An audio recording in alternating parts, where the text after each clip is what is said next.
few weeks ago, I posted a video and it was about mono versus stereo, and I used an example with a vocal. And I think people misinterpreted what I was trying to explain. I was not trying to demonstrate how to make something stereo. I was wanting to demonstrate that a lot of people miss fundamental aspects of audio. So I want to just give you an improvised example of why having a deep understanding of the fundamentals empower you as an engineer, as a mixer. So I'm going to improvise some audio chain and show you how we can just use signal routing to create some multi-spectral effect that could be something that does add stereo to a mono signal, as well as other things. So yes, we can buy plugins to do this stuff, but remember that the DAW is a digital version of an analog recording space. And if we rely on plugin developers to do this thinking for us, then we are always going to be scratching our head and not understanding the simplicity of this creative and technical thing that we do. So the message here is invest the time in learning these fundamentals rather than just installing your DAW as if it were a video game that you can just click around on buttons and figure out how to play. Like, this is a science, this is an art. When you learn it, it will empower everything from troubleshooting to different types of creativity. So let's improvise something. I'm going to use a vocal as an example, and I will zoom in on the board later so you can see it, because I think, yeah, it looks like a little bit difficult to read.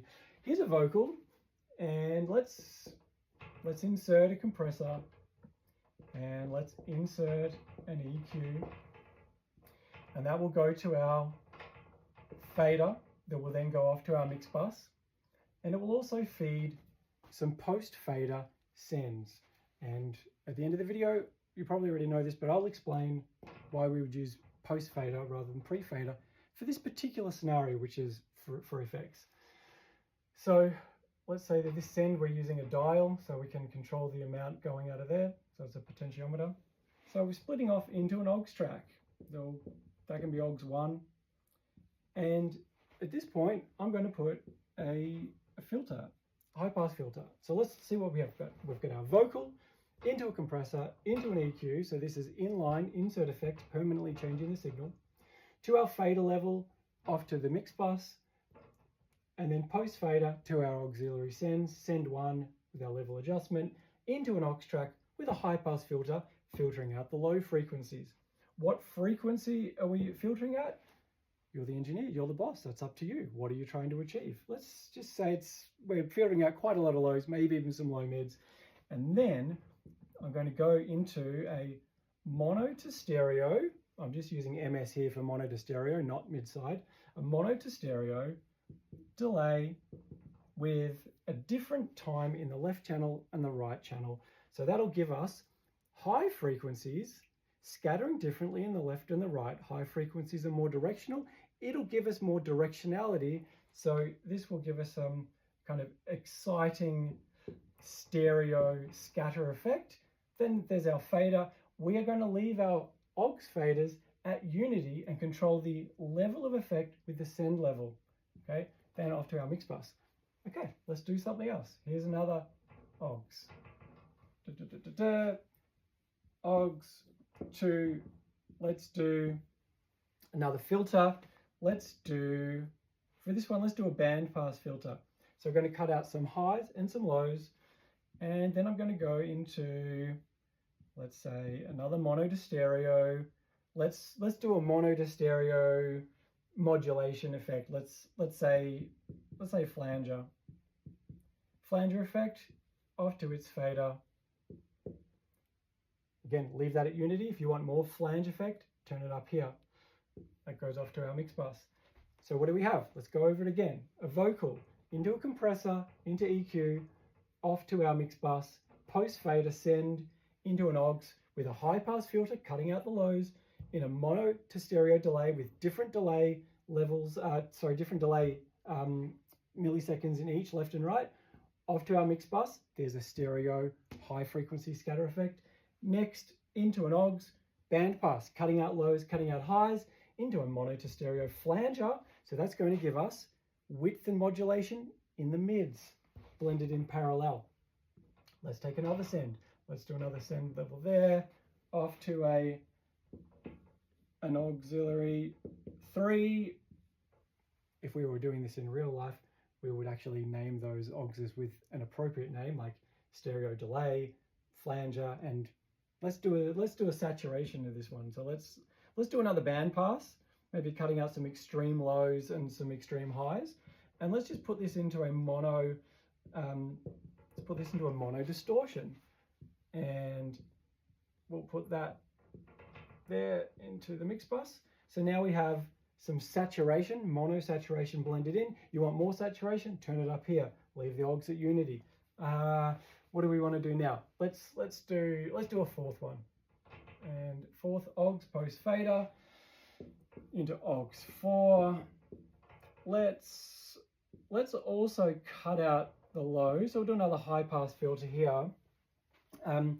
Into a mono to stereo ping pong delay. So that's going to sort of echo left, right, ping pong delay. And let's also go into a reverb, calling it verb. I've got doctor's handwriting today.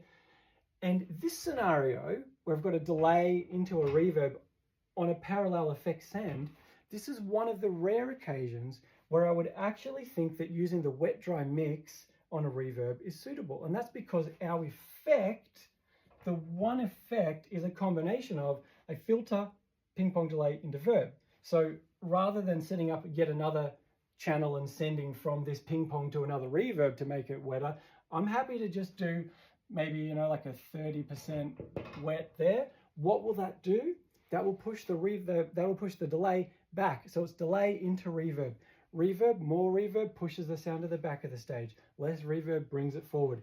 You want to have this reverb pushing that ping pong delay back, helping to wrap it around the vocal. Okay, then fader off to our mix bus. What else could we do here? We could, if we wanted to get really tricky, let's say we wanted that ping pong delay to wrap even more around the vocal. Easy. Let's put another insert here. We could use something like track spacer, or we could just use your stock standard compressor with a key, and we could send here. So yet another send down into the compressor's key, and then duck that filtered ping pong reverberated effect with the vocal. So when the vocal is sung, that effect comes down.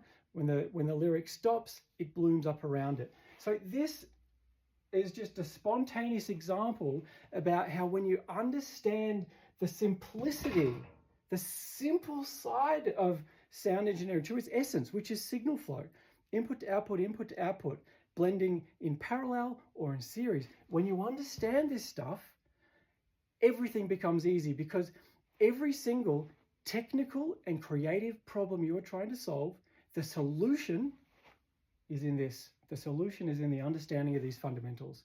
So put in the time to understand this, but remember that if something appears complicated, look for the simplicity. So let's go back to the beginning. Vocal into a compressor, into an EQ. Well, let's just stop there. You get that. You already understand that.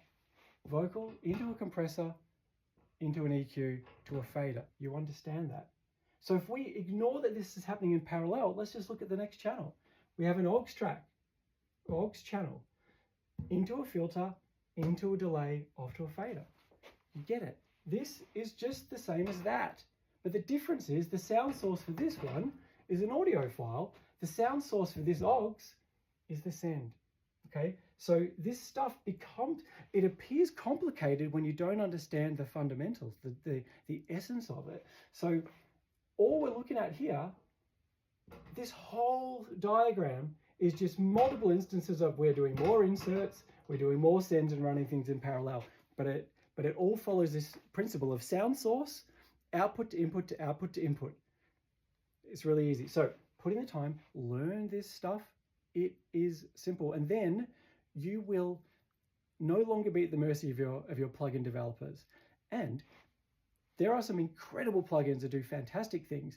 And imagine integrating those into your own custom, bespoke, styled, multi-spectral effects chains. Okay, hopefully that helps, and go out there and learn this stuff. It's easy if you come at it from the approach of, I want to know the simplicity first, and then build, because that's all it is. Just stacking on multiple simple things that looks complicated when you're missing that simplicity.